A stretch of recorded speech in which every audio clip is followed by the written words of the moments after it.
The CCCR, or Centre for Creative and Cultural Research, investigates the ancient, innovative relationship between social culture and creative production. Based in the Faculty of Arts and Design at the University of Canberra, we generate scholarship and artwork in a wide array of humanities, social science, applied and creative disciplines. You are listening to a fresh presentation from the CCCR's Culture and Creativity Seminar Series. The presentation was delivered with slides. To view those slides, or to learn more about the Centre's work, please follow the links in the program notes. This podcast was recorded on the unceded lands of the Ngunnawal and Ngambri peoples.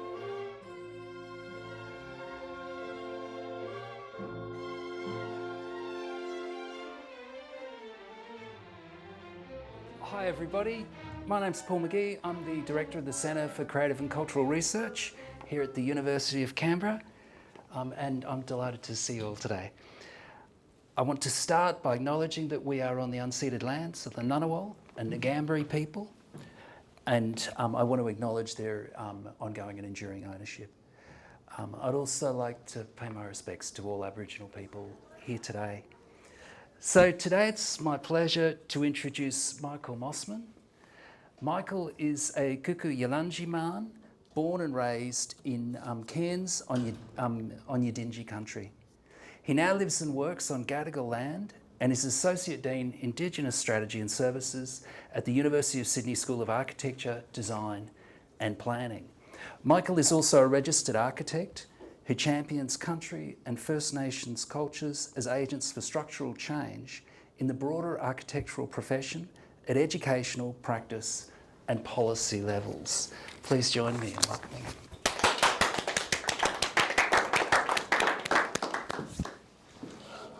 So yeah, thanks. It's really good to be here. Like Paul said, my name is Dr. Michael Mossman. I'm a Kuku Yalanji man and born and raised on the lands of the Gimoy Wallaba Yidinji peoples. And yeah, I'm just here at an invitation from John, and it's fantastic to be invited back here. I am an alumnus of this university, studied architecture here, and I'll talk a little bit about that as well in a moment. But I have this presentation here today titled Ora Country Terra Refrain, and it's very much a thought piece around some of the experiences that I've had and reflections of what it means to me as an Indigenous person here in Australia, practicing, learning a lot about culture and interactions with other cultures as well.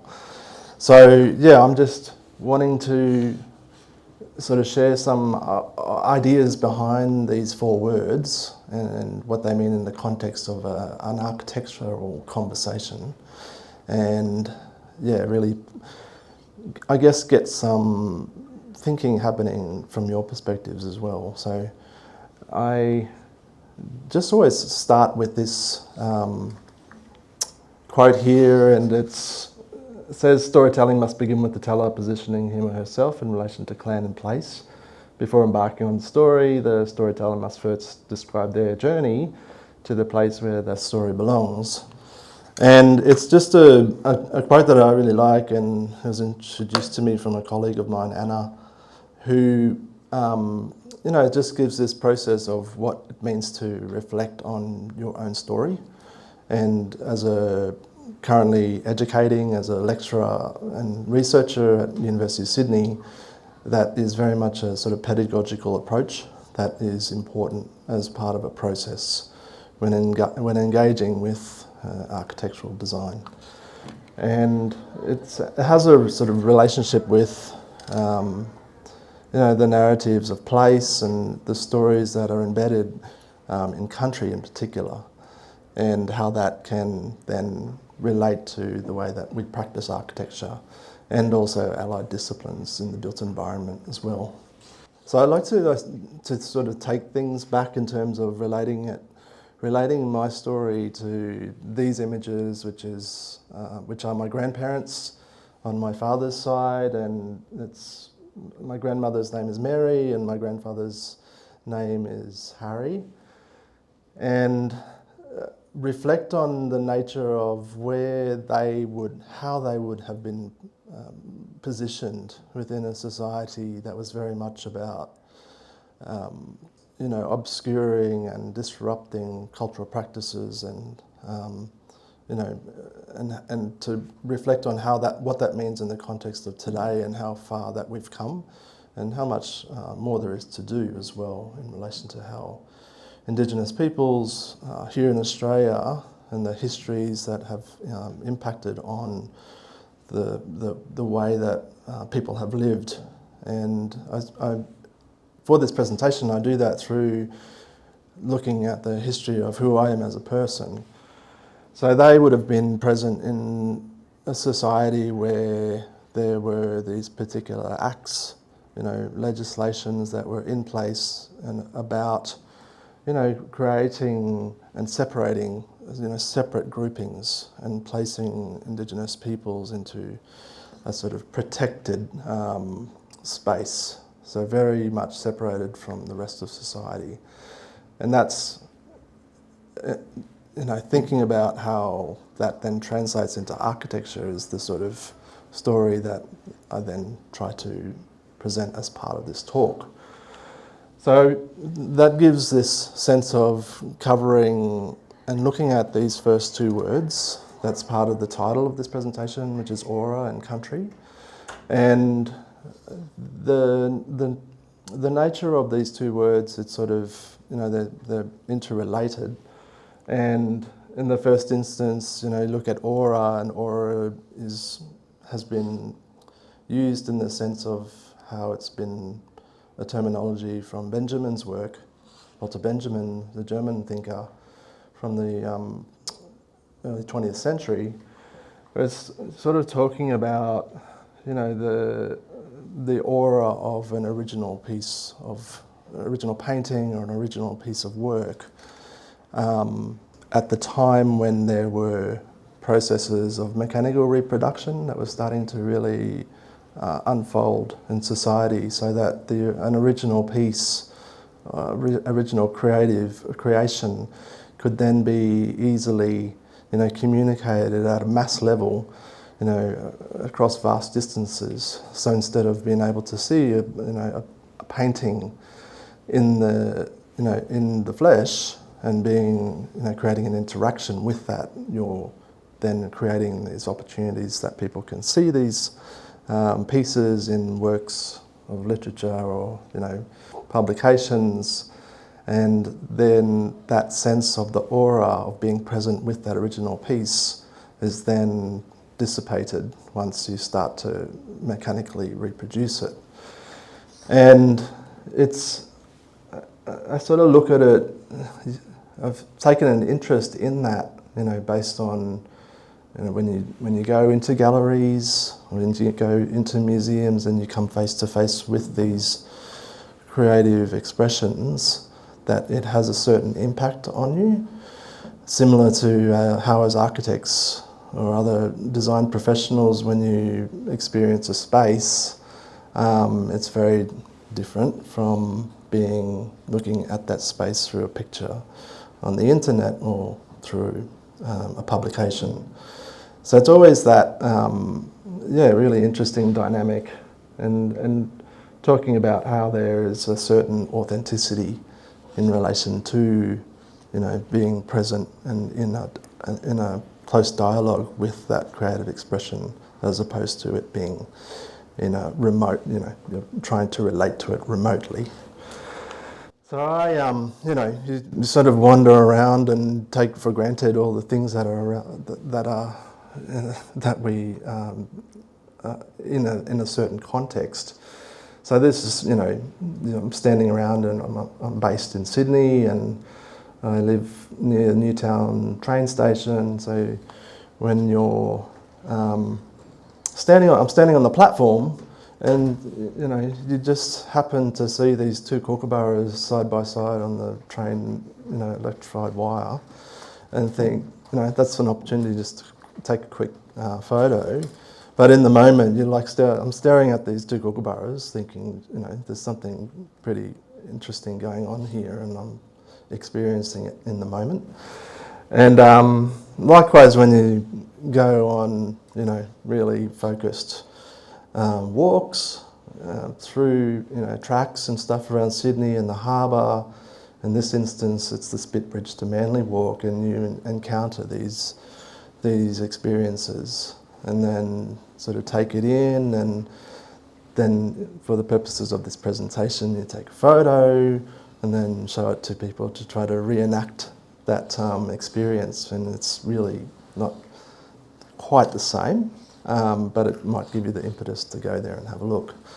And so with these ideas, in how architecture is now, in quite recent times, where there's a slow integration in how architecture is interacting with country, or interacting with concepts of country, where in the middle of the University of Sydney, it's a traditional sandstone university, that with a simple activation of a narrative of place, where it's sort of printed onto a facade, and it provides an opportunity for students and staff who walk by that building in this highly trafficable pedestrian zone, that they can take in this narrative, maybe at a very conscious level, but also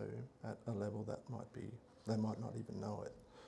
And in this case, they had to replace the panels, I suspect because they were the wrong panels for fire-rated issues, that they've then taken another step to introduce something that is of country and has been developed, to form a relationship there. Likewise, there's another space. Been this disused power station in White Bay, which is near Anzac Bridge, which, if you know Sydney, and they've recently refurbished it and created this space, and it's on this amazing setting and location. And then when you viewed this space for so many years from the roadway as you sort of zoom by it, but then when they finally have now refurbished it, that there's this great opportunity to go into it and actually feel the volume of the space and the sort of monumental nature of being, a small object within. So there's some of the things, and it's another example of where there's interventions of how artist Megan Cope here, who's doing these really interesting installations around oyster shells, and that having a relationship to the way place has been shaped through shell middens over centuries or thousands of years by traditional communities, and then creating a dialogue of that sitting on one of the podiums of the Opera House, and then creating a dialogue with the actual place that is on this headland that juts out into the harbour setting, and then that was once areas where these shell middens were present and then destroyed, and now you create an interesting dialogue through art intervention. And there's another example as well where you're taking this old architectural typology. This one was a former post office, and then they've created a community space that has a very Indigenous focus in Refrain, to again, use this form of building typology in a colonial sense, but then to reactivate it and reframe its narrative by creating a program within it that is telling a different story, but all the while interacting. And then at Central Station in the city, there's an annual ceremony that takes place that acknowledges the disruptions to families that had taken place in the form of what's called the stolen generations, in how the train station that has this very European character is once the location of many children who were removed from their families and placed onto these trains at this terminus, and then removed to boys and girls' homes to be trained as servants and labourers, and had their lives destroyed. So it sets up these interesting narratives as well, that there's a process here of reckoning, of to be in this space that has this certain heritage typology, that you can commemorate and use the space to interact with it, and all the while have some form of reconciliation at the same time, despite these really destructive histories. So there's a sort of preface that in terms of how then, in the notion of aura, that you are present in these spaces, or that we're always present in these spaces, but to then activate ways of thinking that perhaps sort of on the periphery or erased, and to sort of reintroduce those, that type of thinking, to create a new sort of dialogue. So, as I mentioned, Kuku Yalanji, and a particular area of that is this Western Yalanji, and that's part of who I am, as part of my story. And as an educator, it's like, tell us your story. What's your story? Let's go deep. How deep? We all come. There's other parts of the world that make up who I am as well.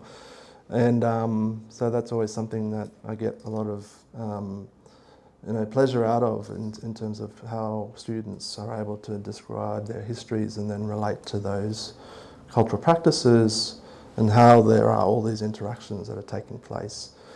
But in this sense, this is Western Yalanji country, and we had this opportunity to go there on a tour and revisit this place where it's this amazing setting that the tour, who's a traditional owner, had set up, with this precipice in the foreground, and then this ravine, and then back up again in the distance. And it's this amazing setting, and just on the near side of that precipice is this rock art gallery, that provides that sense of being face to face and interacting with this expression of culture, and with this space being an undercroft, that it's got a protective nature to it, that when you go there it becomes a place of learning, it becomes a place of teaching, a place of gathering, a place of eating, there's remnant fires, it's a library of stories, it's all of these things, and it's something that people have contributed to over many years. But and to contrast that with it's not something that's behind a glass panel, and preserved in a sense that we associate more so with a sort of museum and gallery typology. And so you're in this space. It's open, and you're feeling getting a sense of the aura of this location, and it's something that you can then take away. And I guess it's something that we can sort of all relate to in terms of the environment that's around us, and sometimes it's hard to sort of pause and take in and sort of recalibrate your thinking in terms of when you're actually taking time out in that sense of being in a very intimate interaction. But yeah, that was just something that that I reflected back on in terms of how that, for me, presented this idea of aura and, of country. So country is, something that's a sort of thing that I, from time to time, spend 10 minutes to go through and write something up, what I think, how I define it. And it's something that, if I wrote that one moment, then the next day, if I tried to write that again, it would be different. So it's something that's always changing. So I just leave it. I don't read that one. I just put it up there as an illustration of an idea. But certainly it's something that I wouldn't be able to replicate if I'm trying to describe it any other moment. And so that sort of gives an idea of that sort of changing nature and the sort of being able to reflect on what country means to me. It's that lived experience. And I mentioned earlier, this is where I grew up, a place called Girmoy, and Girmoy is the traditional name of the place that's Cairns. And it's this amazing setting. It's very beautiful. The actual town there was set up in the late 1800s as a port, sort of for the resources boom that was taking place in the interior. And they set up the place there, and you can see it's on the left-hand side. There's sort of low-lying mangrove ecologies. Where the town was like a very similar type of environment. So they've like placed the city onto this mangrove setting. And then, reclaimed the land to backfill it and placed a nice grid system onto the, ancient mangrove ecology to create this little town. And, in the distance there's the hinterlands of the mountain ranges, part of the Great Dividing Range, and you sort of pick up on what, how that place was established. Or the sort of, in my mind, wondering why they established a place on a mangrove, on a mangrove ecology, which is sort of, happens in other places around Australia as well.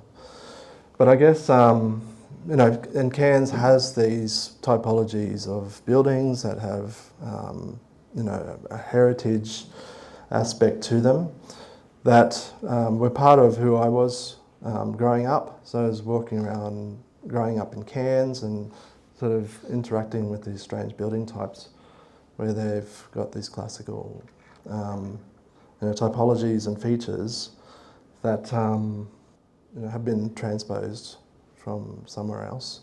And we see it all around Australia. It's part of our history. And you start to recognise how, that's something that when growing up, those types of buildings are sort of like very foreign and sort of not very approachable, and they still have that type of feeling. But then also trying to reflect on what that would have meant for some, people like my grandparents and other community members growing up in times where interacting with these types of buildings would, I suspect would be very similar or even more pronounced, from previous generations and the practices that were taking place that were hurting Indigenous peoples.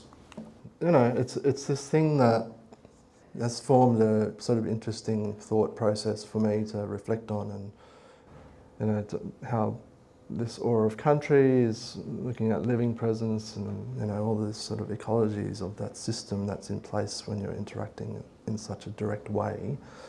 And that also involves, being present in the moment, but the moment that you take away, that, form memories as well, that can be, again, that become embedded as part of who you are. So this one has questions in it. I'm not going to worry about those ones for now. I'm just going to keep rolling on. But I guess it's just something there for you. And these are questions that I ask to students, in terms of really getting them to unpack any types of similarity or commonalities that might be present in their stories as well, because you just never know where people come from and their stories, and opportunities and obstacles that they've encountered in life, and for their family histories as well. The next word that I talk to is terror, and it's an interesting one. And it came about, again, sort of in this presentation, the reflection on my grandparents, and recognising how that word has come into being in this presentation. But I was looking at, coming across Hannah Arendt's work about what violence, but then, the consideration of the word terror has a whole different type of meaning. And, it says not the same as violence, terror is not the same as violence, it's rather the form of government that comes into being when violence, having destroyed all power between people, doesn't abdicate, but on the contrary remains in complete control. So I came across that word when I visited Berlin for the first time a couple of years ago, and went to this place which is the Topography of Terror Museum, and I thought that was a really awesome name for a place, and just the nature of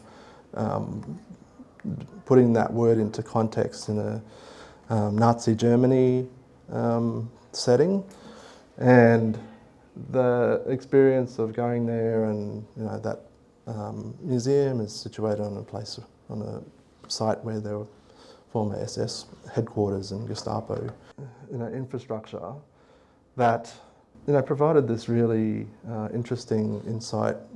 Being away from Australia and in Berlin, in this sort of cesspool of history that was bent on destroying complete cultures and parts of the community, to reflect on, be away from Australia and reflect on the sorts of practices that would have been unfolding here in the time of my grandparents and before that, in terms of really devastating and destroying segments of society, or communities of society.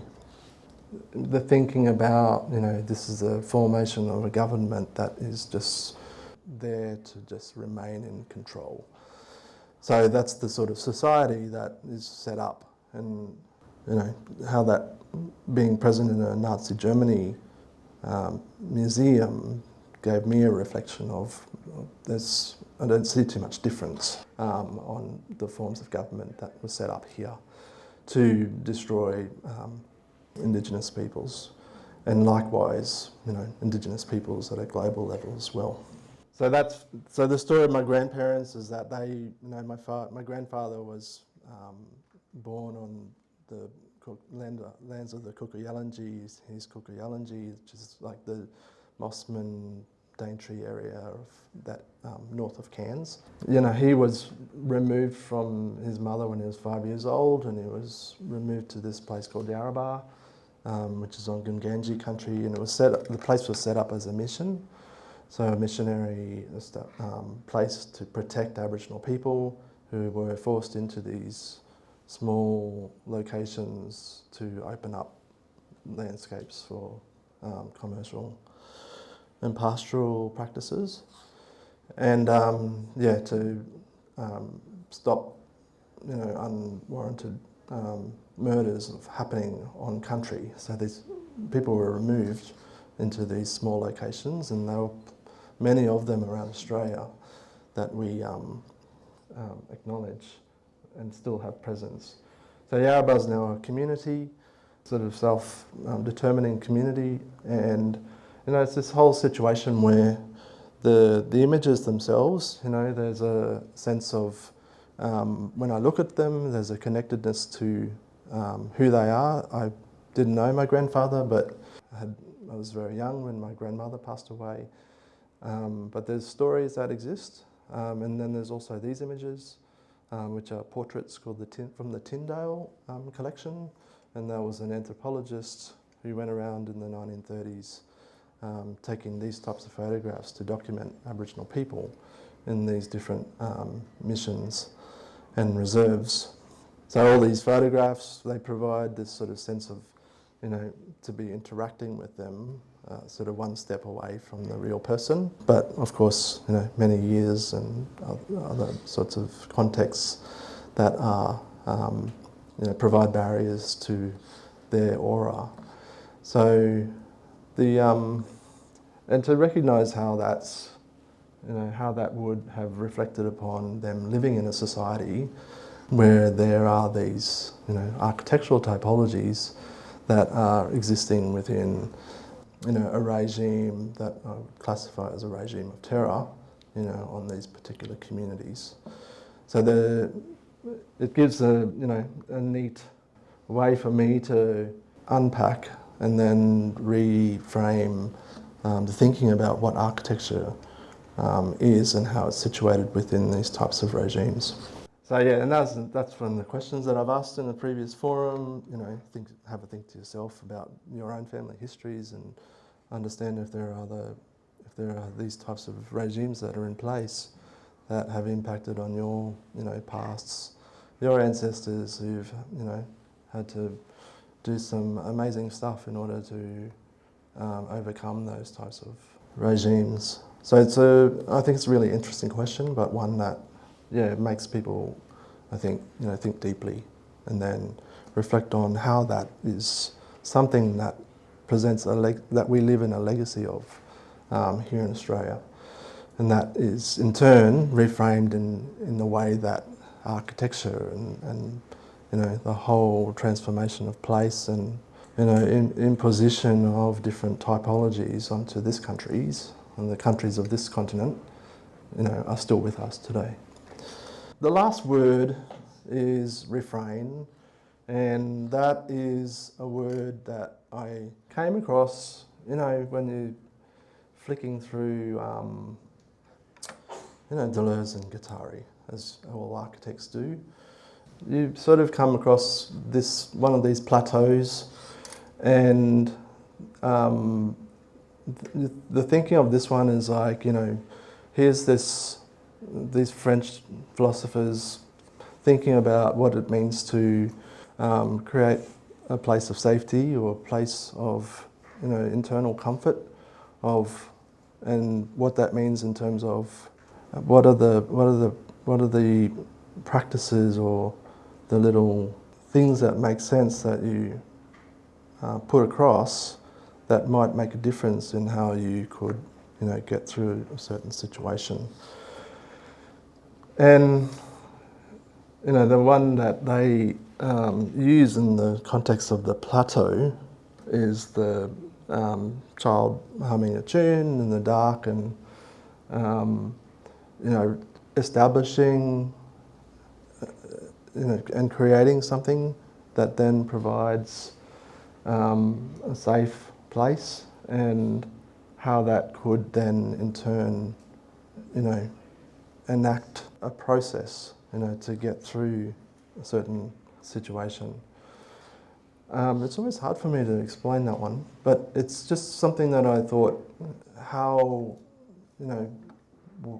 the challenges and obstacles that are present as part of our histories, but also that there would have been many opportunities or really strong actions that would have been enacted, to make something work and provide opportunities for them and most certainly for future generations.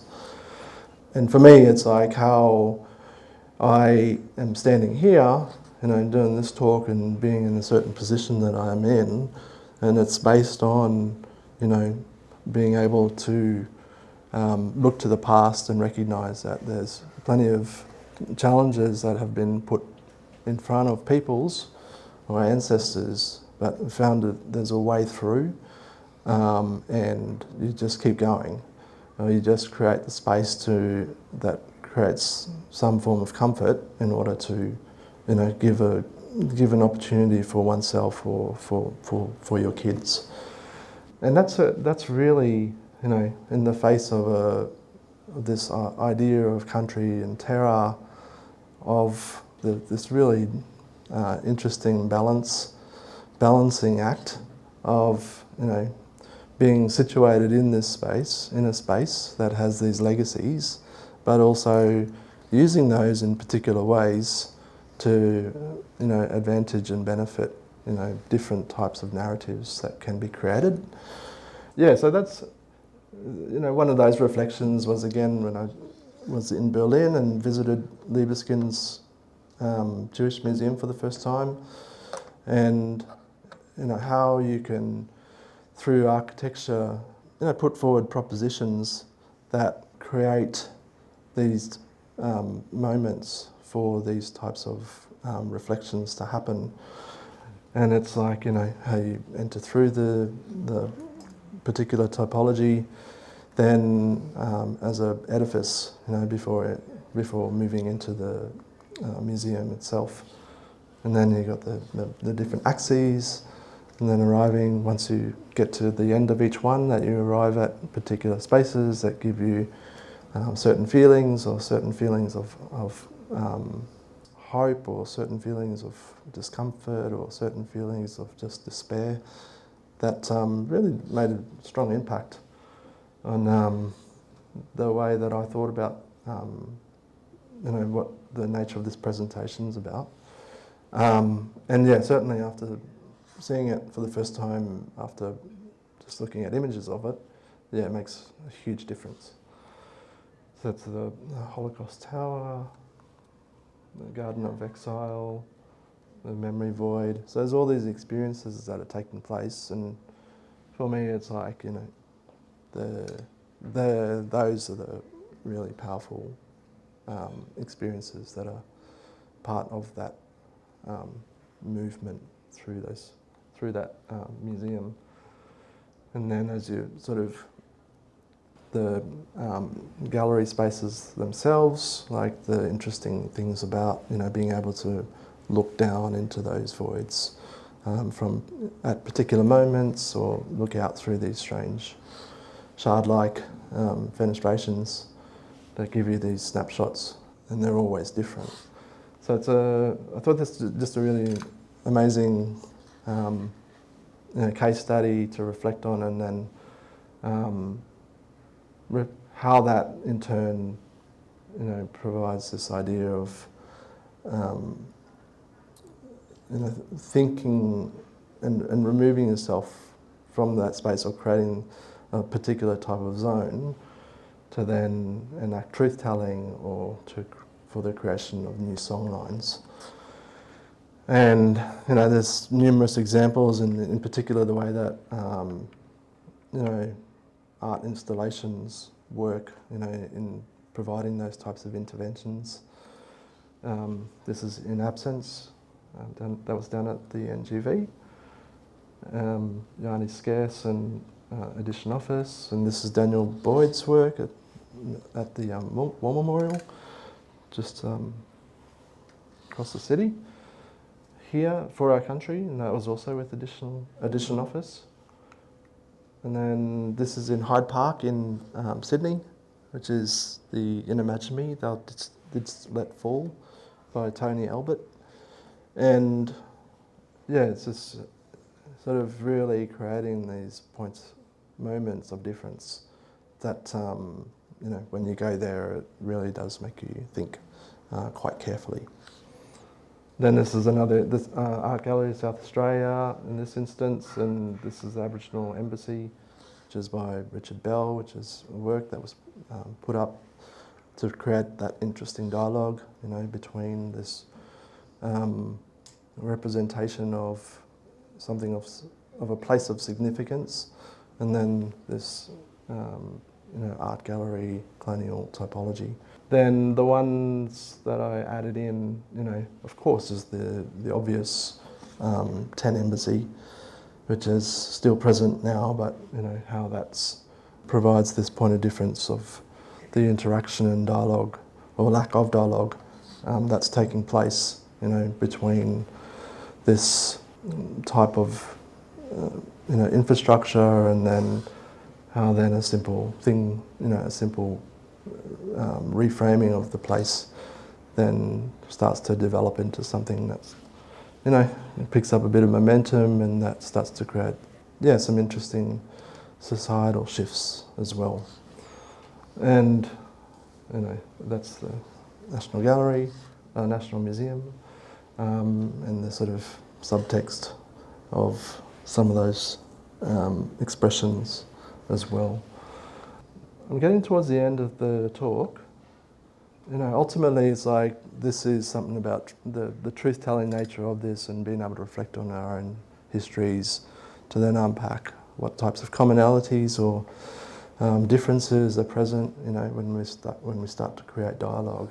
But it's, opening up the space, for healing and design, and in an architectural sense about designing to understand country, understand place, understand all the histories and narratives, and the custodians, connections, and then new communities who are part of this place as well.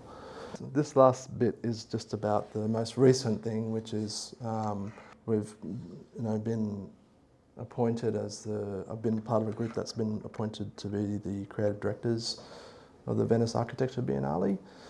And we've just done a few launch events the past couple of weeks, and it's the nature of the project, the installation in the Australia Pavilion is, it's a place of gathering, and the theme of the exhibition is called Home.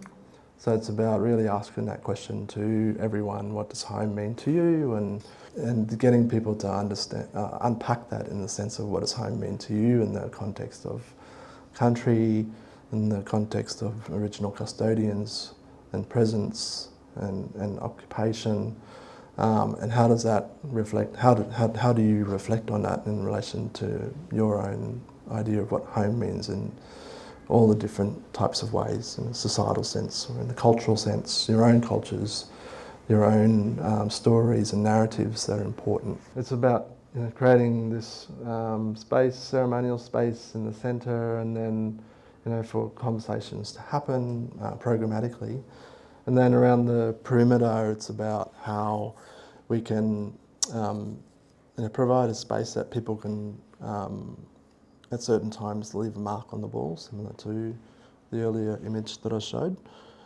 And within that perimeter wall, there's a display zone, which is designed to be a call out to architecture students and students from other allied disciplines to participate in an intensive and then create little conceptual expressions that are really about what they think of home, what home means, and how that is embodied through the story behind that object.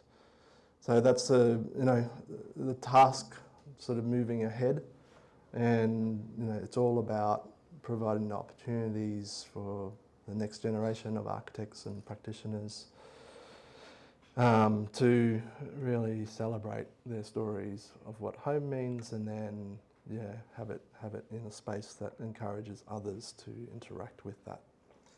So we're really excited, and telling John that expect a thing soon so we can get some students from the University of Canberra involved, and how it's going to be quite frantic, but certainly we're up for the challenge, and we're really encouraging people to come on board and share their stories and hopefully get over to Venice as well next year.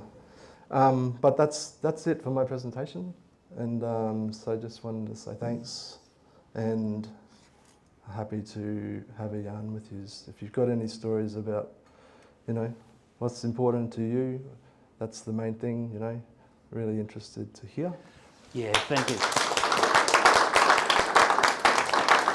Wow, that was such an extraordinarily subtle and poetic presentation. Thank you, Michael. I want to now call for any comments or questions from the floor.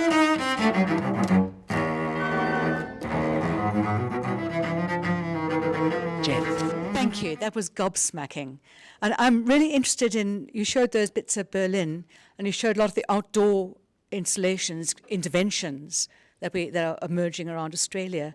And I was wondering about if there's any homology between, for instance, the museum, the monument to the murdered Jews of Europe in Berlin as an outdoor space. Is there something about the outdoorness that for an architect who's normally building inside things makes a difference to the refrain or to the terror or to the aura? Yeah, I mean, it's just being present in those spaces. I mean, everything's different and, brings up different ways of reflecting. And I think that's what is so fantastic about those experiences. Yeah, I don't think it matters if it's indoors or outdoors or conceptual or, high architecture. I think it's, the message behind it and if there's a way to evoke, feelings and processes that shift sort of current norms that might be beneficial to, reckoning or whatever it is.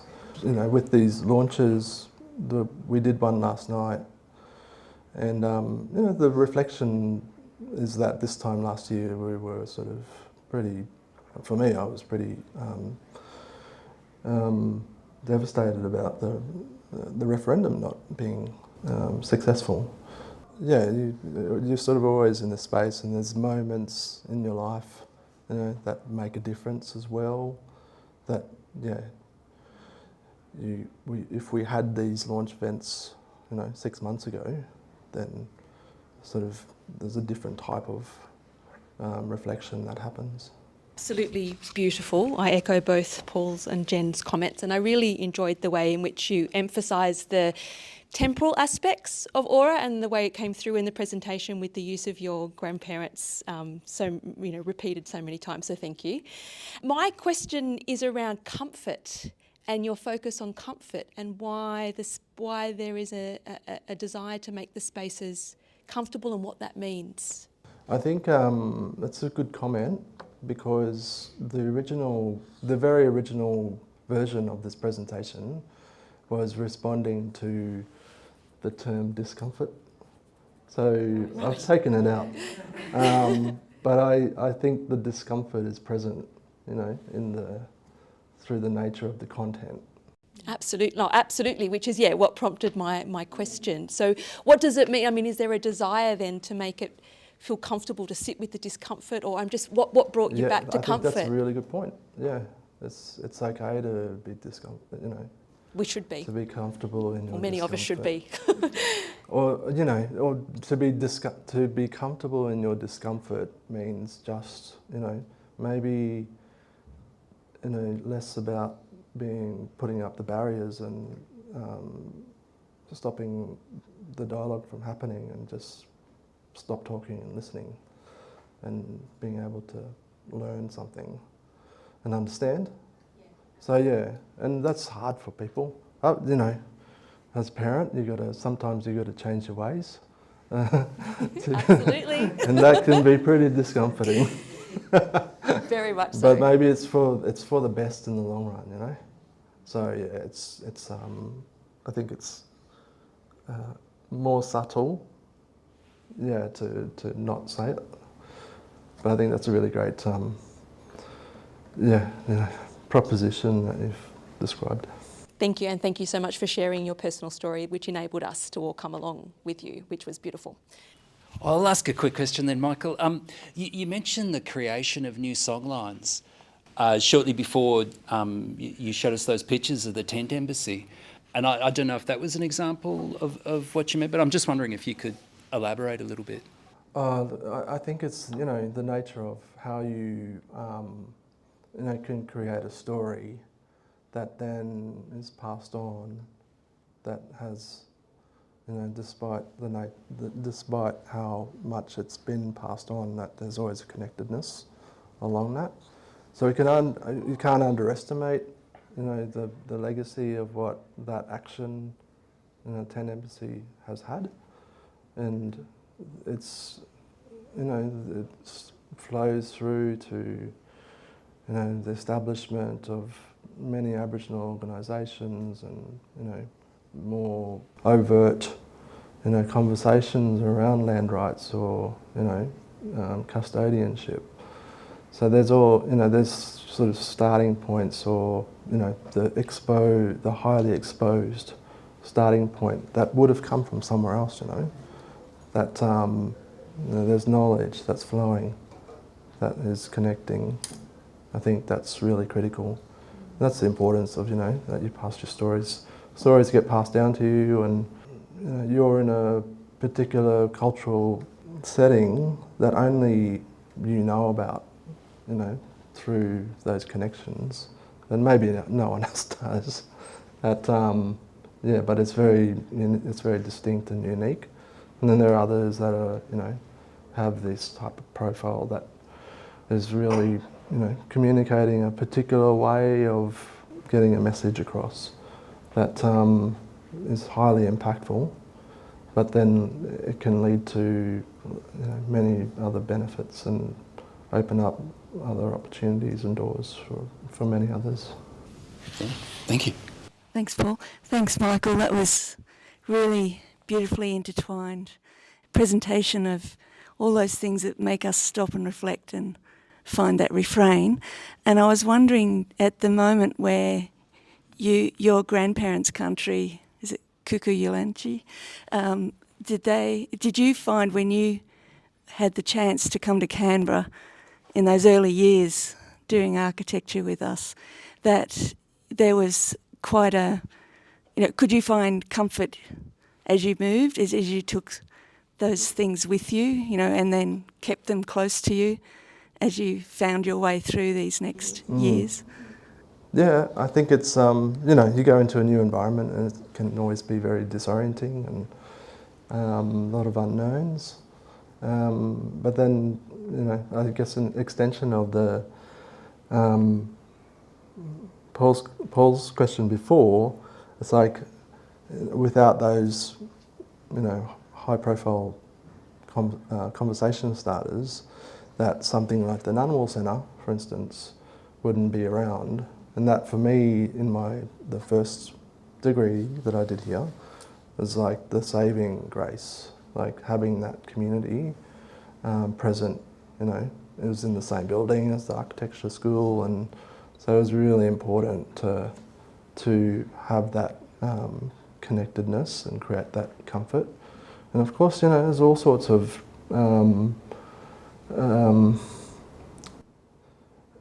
heartache that was going on at the same time. But you sort of take the bad with the good, and yeah, for me, architecture was, studying architecture was challenging. But I think I'm still, reconciling what it all means, and like that was the first time I went to, or the second time I went to, first time I went to Europe, to look at these architecture things that I learned, infrastructure that I learned about. I was like 48. I was 47. I'm 49 now. So I had no desire to go there, and then I had a chance, went to a conference in Brussels, and I was so nervous to go there because I just didn't know what to expect, and yeah, I didn't. My friend told me that everyone spoke English, but it wasn't the case. That's Andrew Leach, if anyone knows Andrew. And yeah, so that was really challenging just to go there. And but then with Berlin, it was part of Daniel Boyd's, he had an exhibition show there, and as part of that curatorial program. And it was really, an experience that I cherished. And yeah, so it's just a nice thing. And certainly, you go to architecture school, long way from home, and you deal with the challenges and make it through. Some didn't, but it sets up, it builds your resilience and all that sort of stuff. Makes a difference. And we reconnect all these years later. Very young Tudor. We probably should bring things to a close at that point.